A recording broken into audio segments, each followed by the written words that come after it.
ลุงนานอาคมปนานอาคมเตชนาเปิ้นอยู่บ้านตุงท้อแล้วก็ปัจจุบันเปิ้นก็จัดรายการรอบดึกเวลา4 ทุ่มถึงเที่ยงคืนลุงนานเปิ้นจัดรายการก็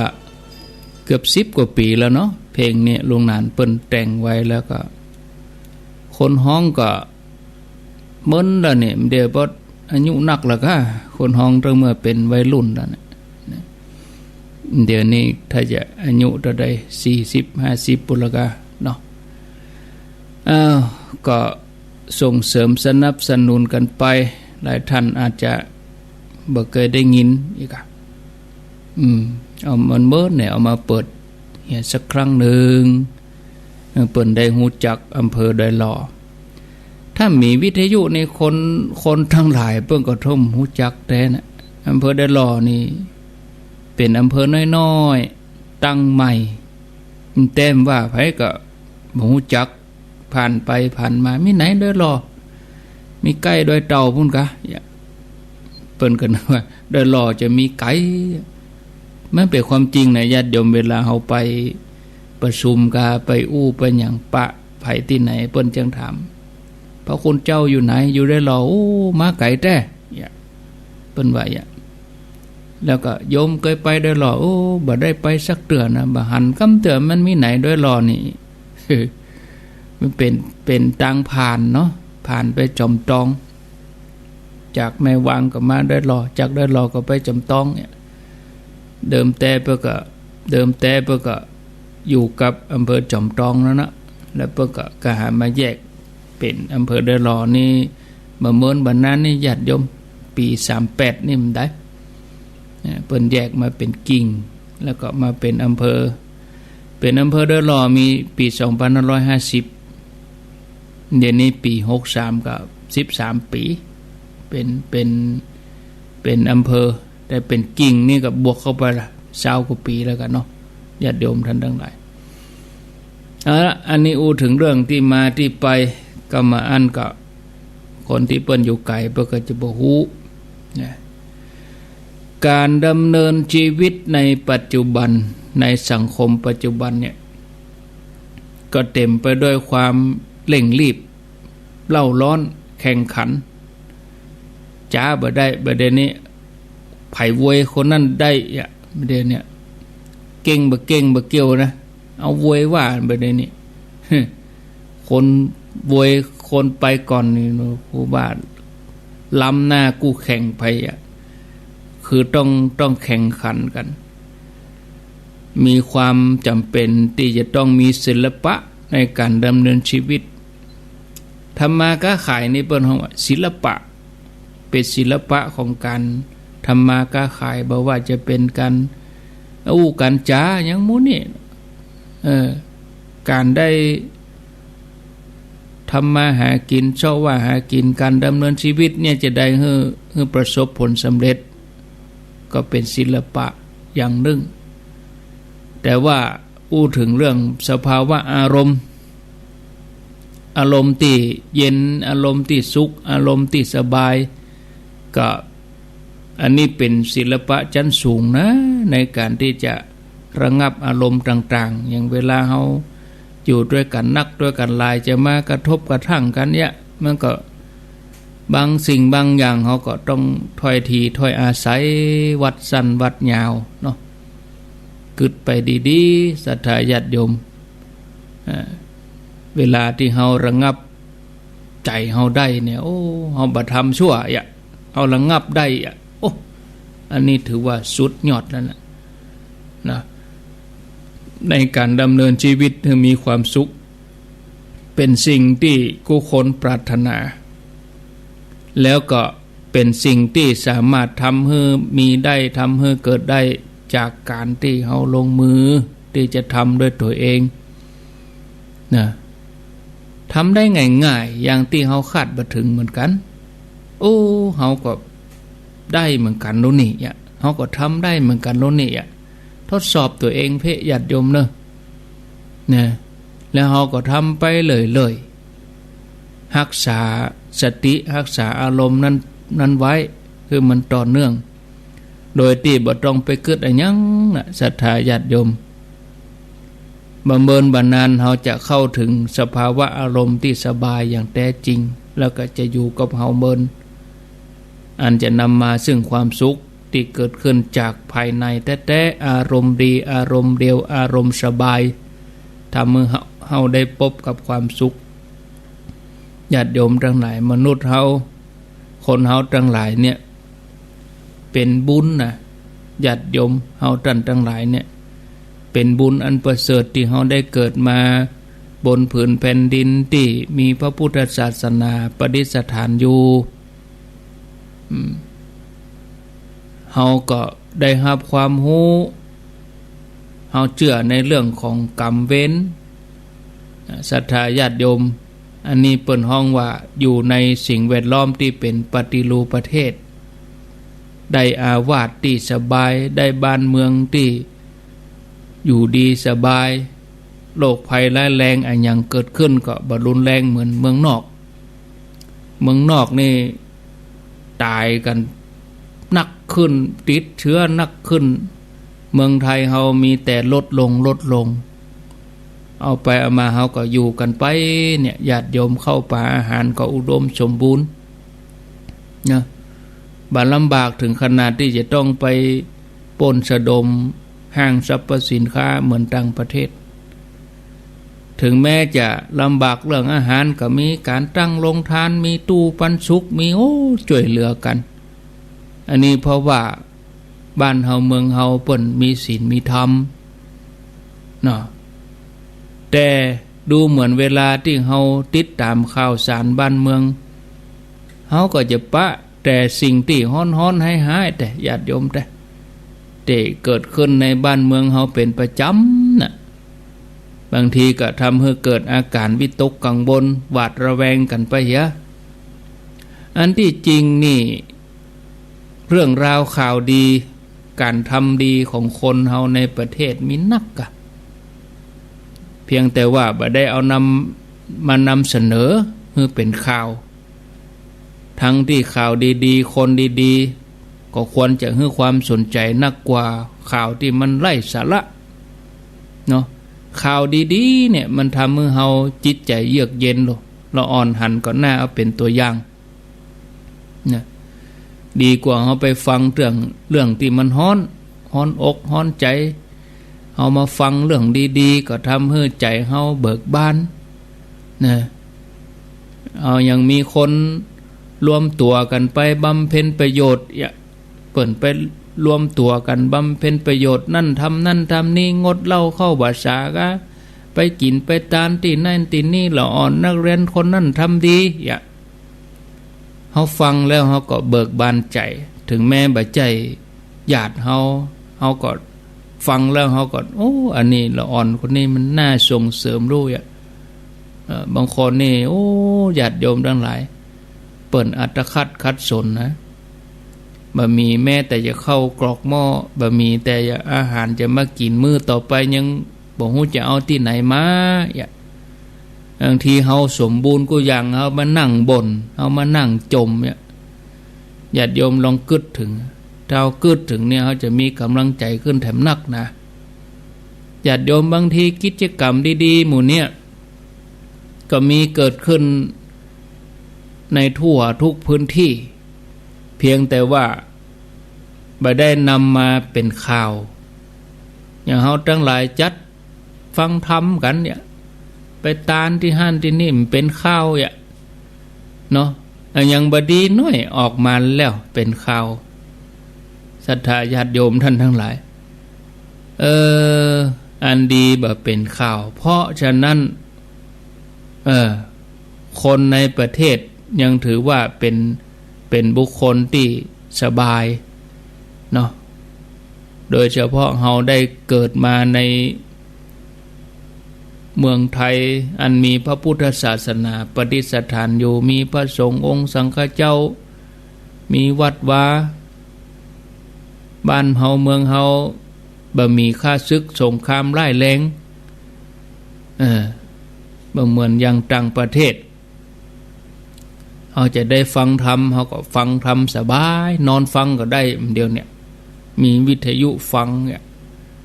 อันนี้ขึ้นอยู่กับตัวหมู่เฮาทั้งหลายหมู่ญาติโยมทั้งหลายเนาะเฮาอาศัยความเป็นผู้โชคดีอันเนี้ยญาติโยมในการแสวงหาบุญให้เกิดขึ้นกับตัวเองเกี่ยวกับการทำบุญของเจ้าพุทธของเฮาในปัจจุบันนี้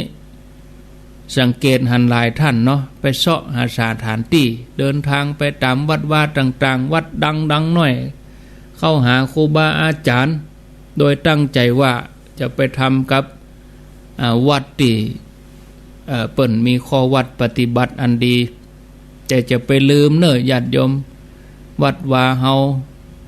เจ้าศรัทธาเฮาวัดเฮาเนี่ยเฮาก็ทำที่หั่นก่อนบางทีได้ยินข่าวที่หั่นที่นี่ก็ลังไหลกันไปก็บ่ว่ากันแต่เฮาก็ทำควบคู่กันวัดเฮาก็ทำตลอดอยู่แล้ว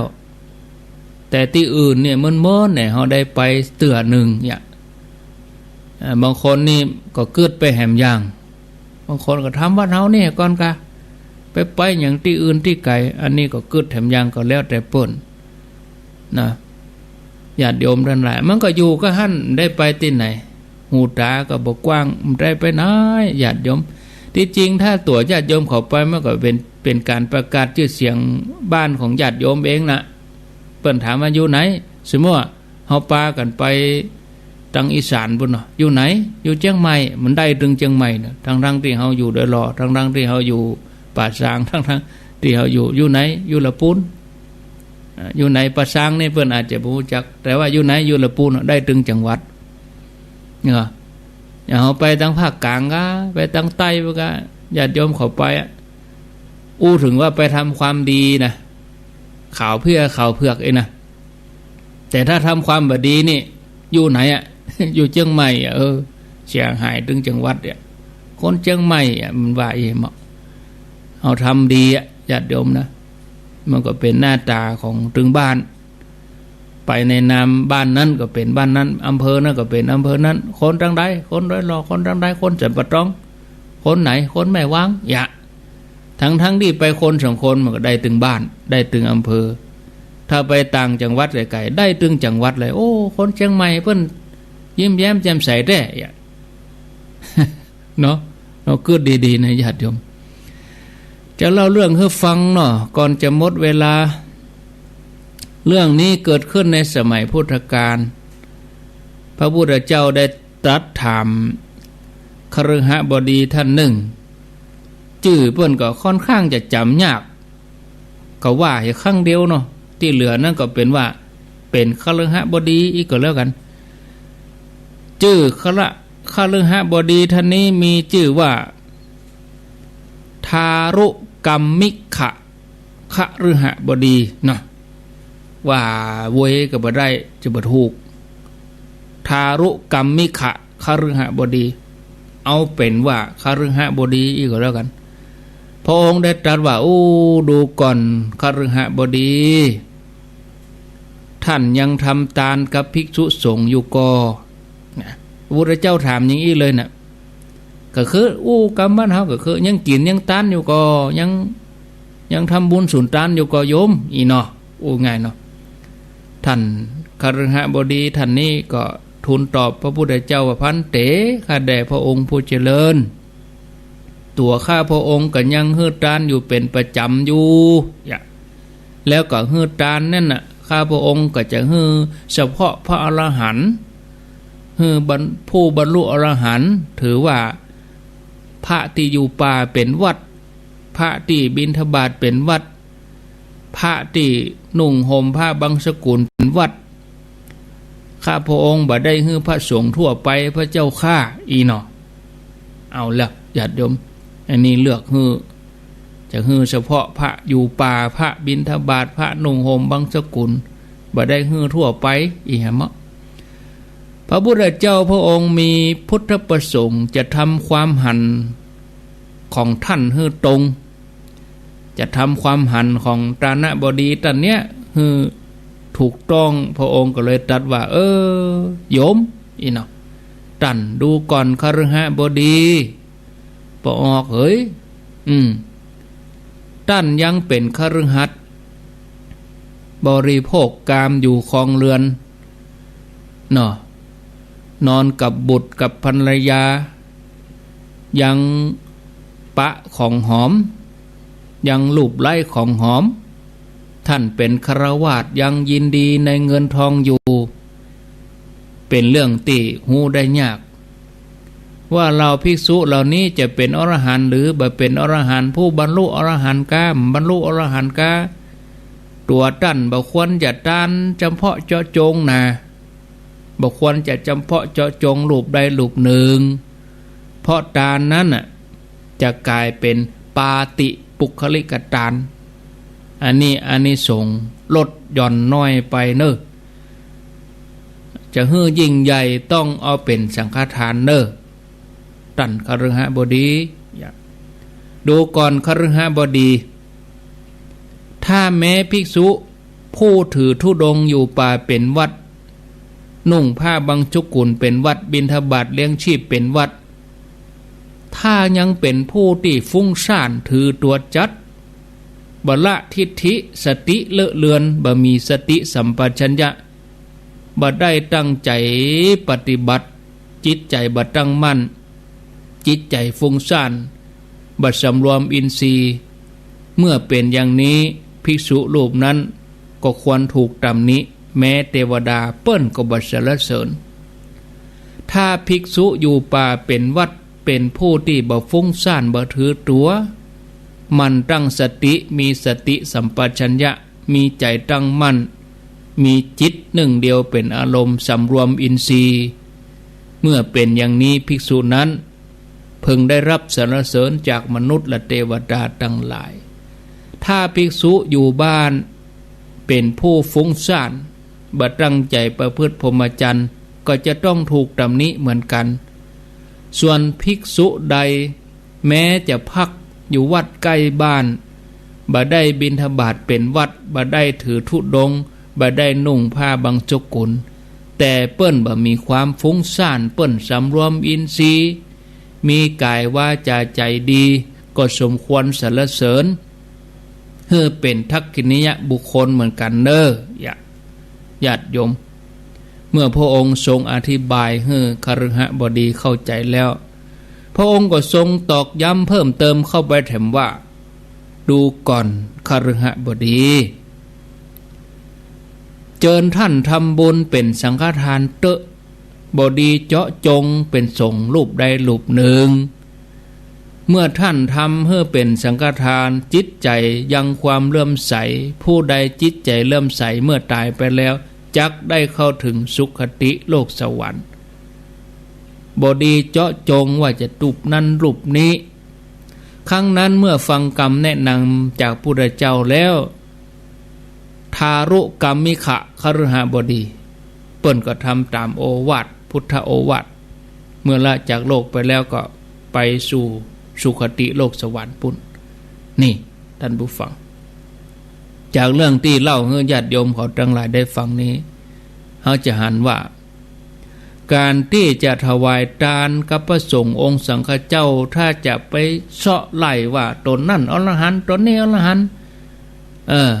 ตนนั้นดังนี่นะเขาจะไปเจาะจงอย่างนั้นเขาจะไปเจาะจงว่าจะทานกับพระอยู่ป่าจะทานกับพระอยู่ตีไก่บางทีเขาก็เกิดอย่างอันก็บ่ค่อยจะถูกเราได้เนาะเพราะถือว่าเป็นปาติปุคลิกทานคือทานแบบเจาะจงมีเจตนาดีอยากทำบุญนักๆเนี่ยแต่บ่ถูกลักส่วนใน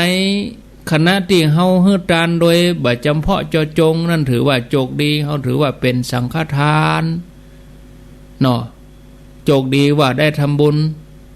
กับผู้ที่ได้เข้าถึงไตรสรณคมก็ถือว่าเป็นบุญใหญ่ของเฮาแล้วญาติโยมจะไปมัวดันด้นไปเสาะหากะอรหันต์พระสุปฏิปันโนบางทีก็เสียเวลาบางคนหาถึงจาดบ่ปะเพราะปุถุชนคนธรรมดาเฮาสามารถจะไปฮู้วาระจิตของอริยะเจ้าได้ คลื่นเฮาจะตรงกับเปิ้นผู้มีแต่อย่างเอี้ยก็จะมีแต่ความห่วยหาอยู่ตลอดเวลาญาติโยมมีแต่ผู้หูกับผู้ถูกหูนะที่หูว่าบุคคลใดจะเป็นอรหันต์หรือว่าเป็นพระที่แท้บอกว่าภายในภายนอกเอาเป็นว่าจะเป็นพระสงฆ์องค์เจ้าวัดใดก็ได้จะอยู่ป่าอยู่บ้านอย่างใดก็ตามอยู่ต่างจังหวัดอยู่วัดลาดวัดหลวงอย่างใดก็ตามเฮาก็ทำเพื่อเป็นสังฆทานขอเพียงแปลงใจเป็นกลางเนี่ยเฮาต้องยกใจของเฮาขึ้นมาอย่างเสียน้อยหนึ่งพระองค์ทรงตรัสกับพระอานนท์ว่าดูก่อนอานนท์เราตถาคตบักกล่าวว่าปาติโมกขลิกทานมีผลมากกว่าสังฆทานโดยปริยายอะไรเลยสังฆทานเป็นใหญ่สังฆทานเป็นประมุขของผู้หวังบุญสังโฆเวชยตังมุขังพระสงฆ์นั่นแหละเป็นประมุขของทายกผู้บูชาอยู่แล้วพระสงฆ์นั่นแหละเป็นเนื้อนาบุญของโลกไม่มีนาบุญอื่นใดยิ่งกว่าญาติโยมท่านทั้งหลายฉะนั้นเมื่อเราเข้าใจลักอย่างอีแล้วก็บ่จำเป็นที่เขาจะไปเจาะจงพระสงฆ์รูปใดรูปหนึ่งอย่างนั้นอย่างนี้ในขณะที่เขาได้ทำทานเขาได้ฮือทานเขาก็ทำใจฮือกว้างทำใจของเขาฮือกว้างฮือสะอาดหมดจดมันทำใจให้หยุดนิ่งทุกวันทุกวันทำใจของเขาให้เข้าถึงรัตนตรัยเขาก็จะได้บุญติดตัวเขาข้ามภพข้ามชาติจนกว่าเขาจะหลุดพ้นจากการเวียนว่ายตายเกิดเนี่ยท่านผู้ฟังญาติโยมเนาะเอาละพอเวลาอูกันมาก็ชั่วโมงกึ่งไปเดี๋ยวนี้ตี3 กับ 36 นาทีก็ขอต้อนรับที่ 101.75 น่านฟ้าเรดิโอก็โซนตั้งแต่ป่าแดดล่องใต้มาเนาะป่าแดดตาวังตานห่างดงอันนี้รับฟังได้ละปูนเนาะรับฟังได้ 101.75 วันนี้วันที่2ก็คงจะใส่ปิ้งอยู่วันนี้มันติดหรอเนาะติดตามรับฟังกันทุกวันเนอะน่านฟ้าเรดิโอตี4ถึง7โมงก็เดียวตี5ก็ฟังท่านอาจารย์วรรณชัยชยานันโทต่อถึงอาจารย์วรรณชัยก็ตี5ถึง7โมงไปเลยแล้วก็ญาติโยมฟังยังบ่ชัดเด้อก็เดี๋ยวรอของลุงโดมนี่แถม 89.5 และท่านก็เมื่อใดจะได้ยินเฉพาะของเฮาเต็มอิ่มเนี่ยมันอย่างว่าญาติโยมอาตมาก็โอ้อย่าได้ตัวเป็นเกลียวเหมือนกันนะญาติโยมก็ถามหาก็หันเหตุแล้วเนาะญาติโยมหมู่ที่เปิ้นอยู่ในเวียงสถานีไฟหินปิดไปเดี๋ยวนี้เป็นวันที่3ละเปิ้นแปลงเสาที่เฮาไปตานนะครับเปิ้นเตลงตะวาวันซึนก็คงวันพุธแห่งวันกลัวช่างจะเช็คอย่างดีๆก็นี่เปิ้นหันเหตุแล้วเนาะโอ้วิทยุมีคุณค่าอย่างอีรู้มีคุณค่าตั้งจิตใจอย่างอีรู้โหยหาแต่รู้เนี่ยคนใครฟังเปิ้นก็คือใครฟังนะคนที่บ่สนใจเขาก็ถึงบ่สนใจเขาบ่ฟังเขาก็ไปบังคับเขาเนี่ยอย่างแล้วแต่ไผแต่มันแต่มาชื่นใจนะบางทีหันหลายๆครอบครัวที่เปิ้นชอบฟังเหมือนกันพ่อก็หุ้มแม่ก็หุ้มลูกเต้าหลานเล่นสามีภรรยาฟังไปด้วยกันฟังไปอย่างน้อยมันก็ทำให้จิตใจของเฮาดีขึ้นดีกว่าเฮาไปสารวนกับอย่างอื่นนะ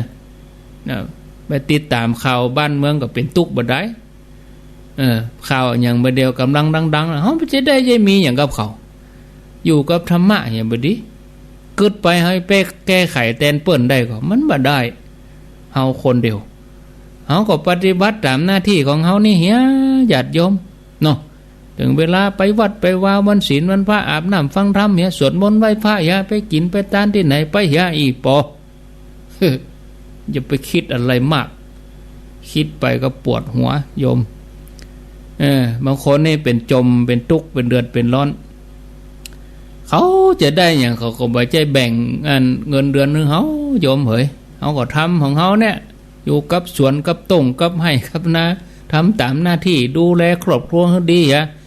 ลูกเต้าหลานเลนพอก้อยเขาให้ดีอย่าที่อีก็พอใจละเนอะญาติโยมทำอย่างเงี้ยไม่ใช่ว่าไปปฏิเสธสังคมนะเขาก็ทำไปบางทีเกิดไปเกิดมาก็มันก็แค่นั้น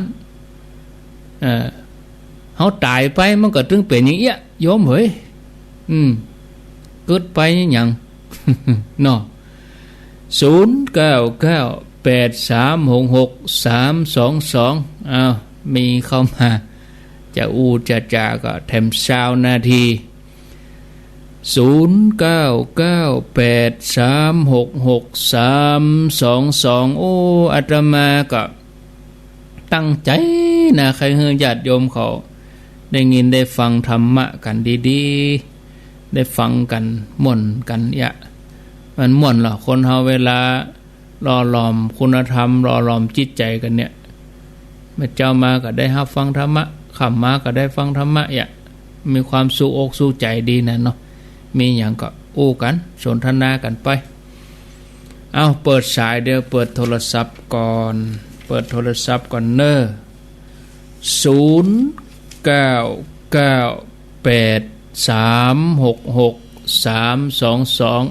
0998366322มาแล้วรับก่อนนอรับสายก่อนเจริญปนติดแล้วติดแล้วหลุดไปเสียคนมาแถมใหม่เนอะเจริญปนจากตังใดไหว้เจ้าท่านพระครูเจ้าปิดวิทยุปิดวิทยุก่อนปิดวิทยุแล้วก็อู้กับโทรศัพท์ย้ายแบบปิดวิทยุจะไปโทรไลน์ห้ามโทรไลน์ยุ่งไปโทรไลน์เนอะอาตมาอาจจะเอาไลน์ครับอาจารย์วรรณชัยนะย้ายปิดวิทยุก่อนกะก็จะไปเปิดดังจะไปเปิดวิทยุดังไหว้สาพระครูเจ้าว่ามาเลยโทรจากดังใดต้นชานเจ้าต้นชานกันนี้โทรมาหาทุเจ้าจะไปเปิดวิทยุดังเนอะเจ้าเปิดในพวกเราจะโปรดนั่นน่ะกะเสียงมันกวนมันฟังบ่ฮู้เรื่องต้นชานเนาะต้นชานแม่บุพัฒน์นะครับต้นชานแม่ศูนย์ต้นชานแม่ศูนย์แม่บุพัฒน์กุลันนะครับว่าจะได้วันนี้วันที่12 กันยายนนะจะได้มาแต่ก่อนนะข้างแหมเดือนก่อนรู้นะครับข้างแหมเดือนก่อนก้อยปะกันโมทนาเนอะสาธุสายต่อไปเจริญปนโทษจากตังใดห้วยปอดองตำบลแม่โป่งเจ้าแม่โป่งด้วยสเก็ตกะเจ้าด้วยสเก็ตฟังคลื่นไหนด้วยสเก็ตนี่คลื่นประเดี๋ยวนี้101กะ101เลยเจ้า101.75เนี่ยเจ้าไหลไปปะเนาะนี่อากาศไหลซ่อหากันนี่อากาศดีเจ้าไหลซ่อหากันได้ยินชัดแจ๋วก็ได้ยินชัดแจ๋วดีกันนี้ถ้าที่หันดับก็มาที่นี่อีนะเจ้าอันนี้ฟังจนถึง7 โมงพอเนอะเจ้าดอยสะเก็ดแม่โป่งเจ้าบ้านห้วยป่าตองห้วยป่าตองสาธุอีกรายงานมาอยู่พิกัดใดพื้นที่ไหนเจริญปนวัดสาเจ้าฟังเนอฟังกระดอนเจ้าโทษจากดังใดจากนี้มาสวรรค์ไม่วางเจ้าบ้านใหม่สวรรค์แม่วางนี่ฟังเคลื่อนอย่างนี่ห้องงัว103เนาะ103.50ดีแล้วค่ะ อนุโมทนาโอ้ดีละอยู่ดีมีสุขฟังกันนักกันหลายเนาะบ้านใหม่สวรรค์อนุโมทนาสาธุ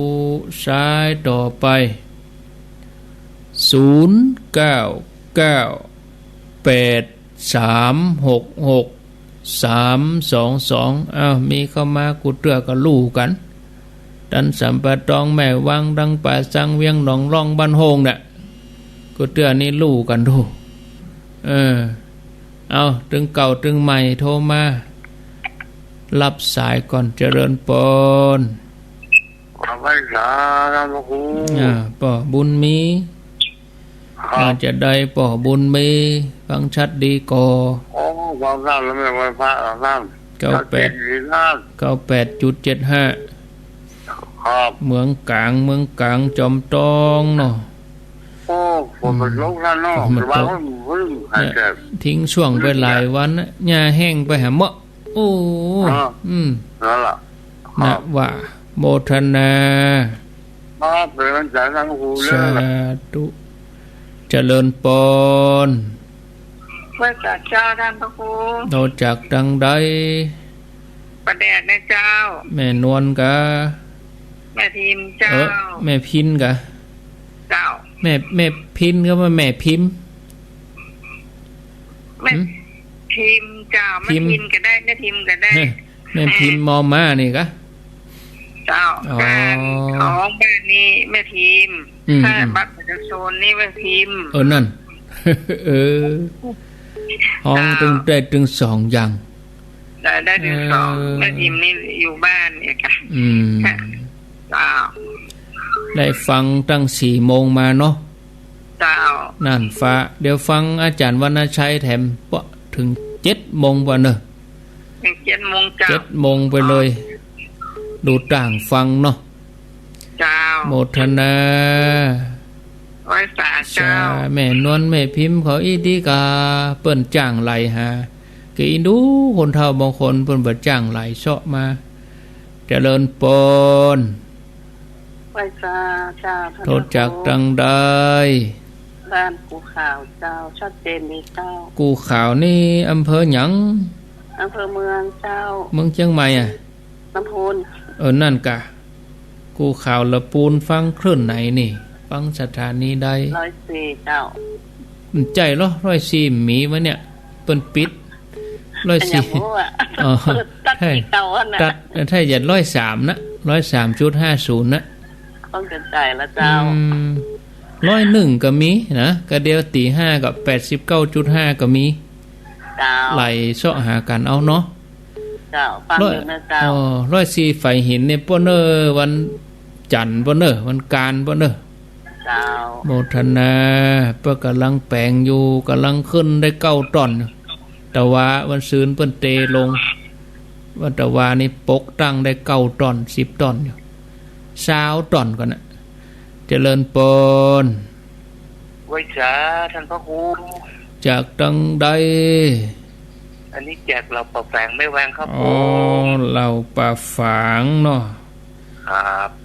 ใกล้ฮันนี้ได้ยินชัดกาเดี๋ยวนี้ดูต่างฟังตีหงวานี่เนาะครับ3 โมงก็มาเลยวะเปิดตั้งแต่เช้าเริ่มต้นดีแต่นะพี่ไอ้สมบัตินี่ดีแต่ครับหับธรรมะตั้งตี 3ไปกินไปทานก็ไปต้วยเนาะครับไปต้วยตลอดถ้าว่างเปิ้นก็ไปครอบครัวเปิ้นไปต้วยถ่ายรูปฮื้อต้วยแถมอันนี้จะได้ประเด็นไปจะเปิ้นครับท่านอาจารย์เป็นยังแต่ละว่าเปิ้นไปกินไปแซนประเด็นไปครับไปเป็นยังเหมือนเฮาได้ไป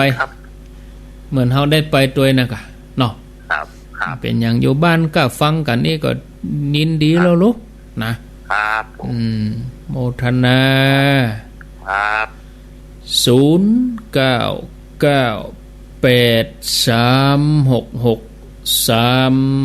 0998366322ท่านอาจารย์วรรณชัยนี่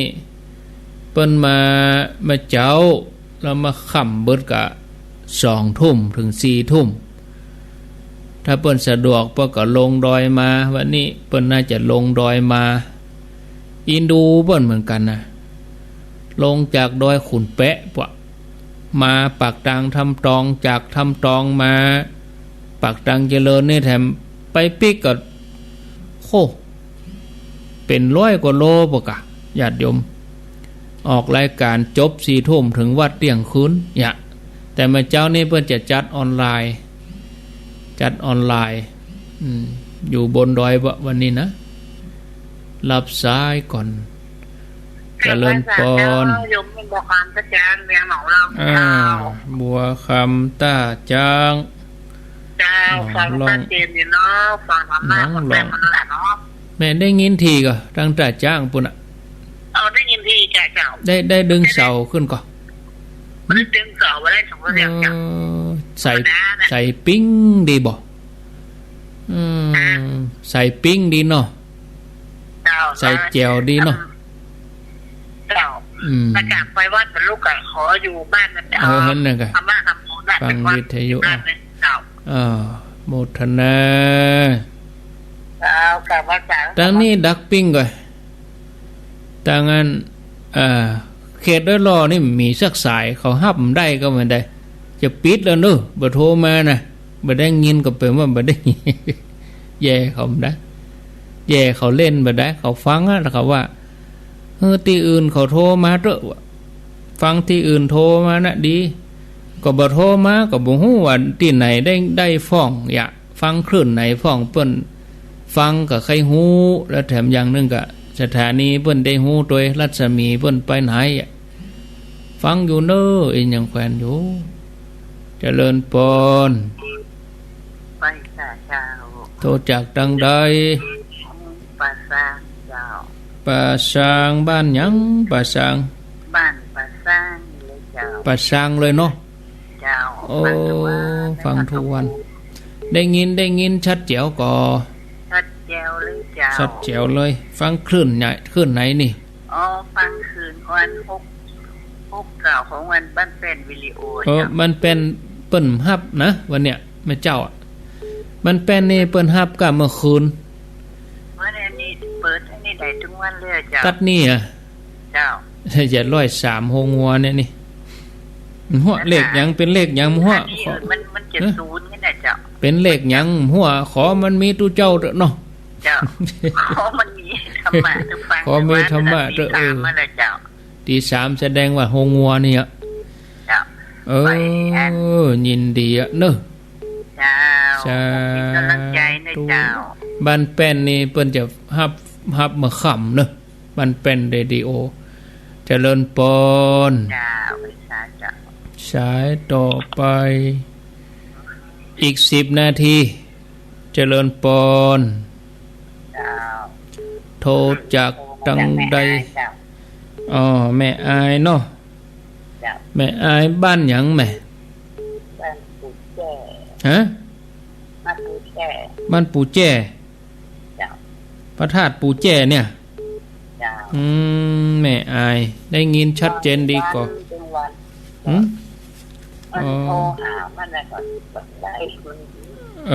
จับแล้วล้อวันนี้ได้ยินแล้วเนาะอันที่12 กันยาพุ่นนะถ้าว่างก็ไปปะกันเด้อที่ไหนเจ้าโอ้ก็เปิ้นอู้กันมาบ่โทรแสดงว่าบ่ฟังกันที่พระบาทอุดมกะฟังกันนี่อย่างลืม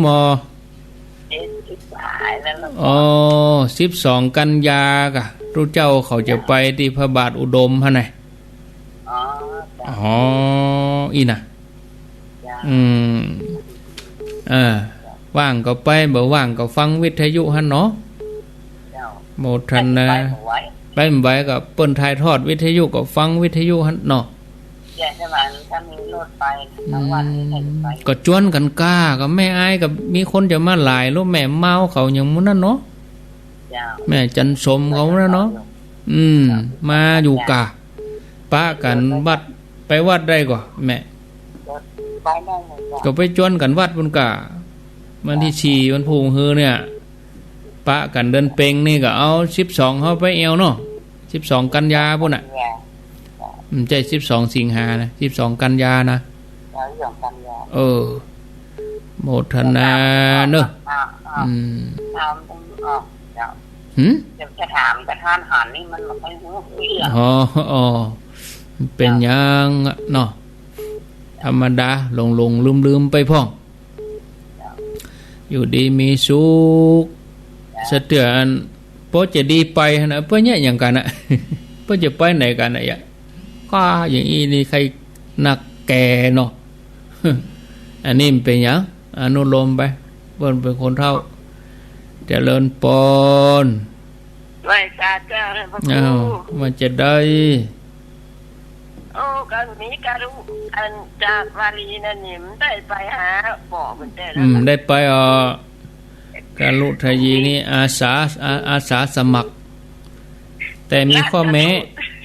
ม้ต้องได้บวชก่อนถ้าบ่บวชก็บ่ไปนี่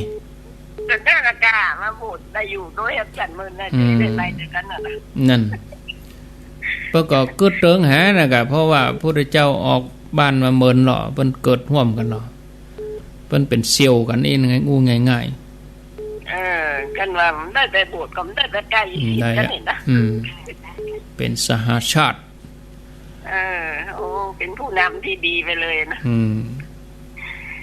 แต่ว่าแม่แหวนบัวตองกันที่ญาตินี่มาฝากแม่นี่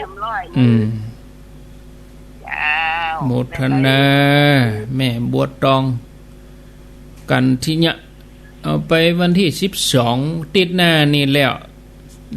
วันพุธนะเจริญปนอันนี้ถึงถึงมีไผอันนี้นะถึงหลังกาดแน่นอนอันนี้เนาะ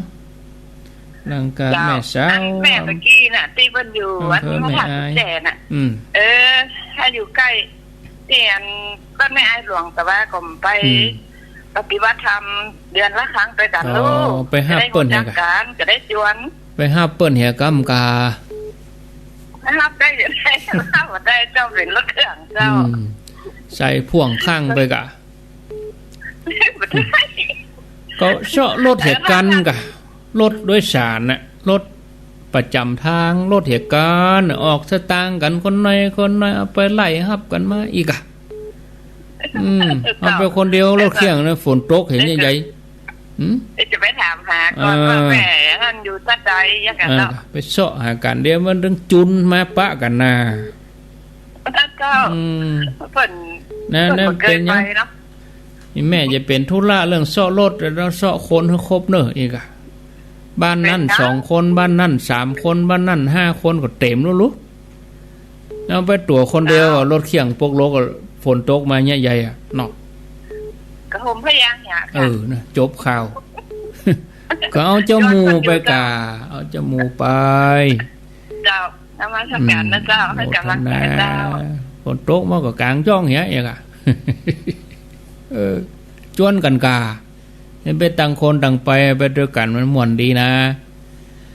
มาต่างคนต่างไป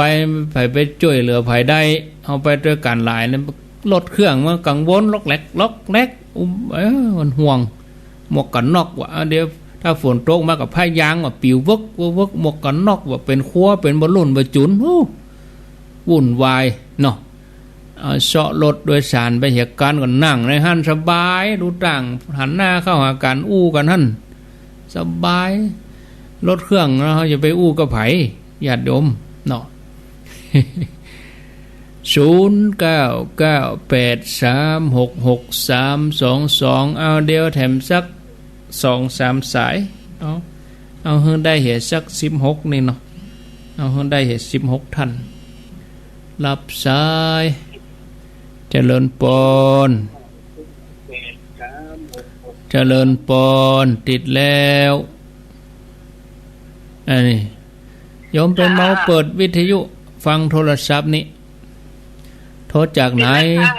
เจ้าแล้วเหรอเจ้าแล้วโทรจากไหนปิดแล้วโทรจากห้วยไข่เจ้าห้วยไข่ห้วยไข่เมืองฝางเนาะ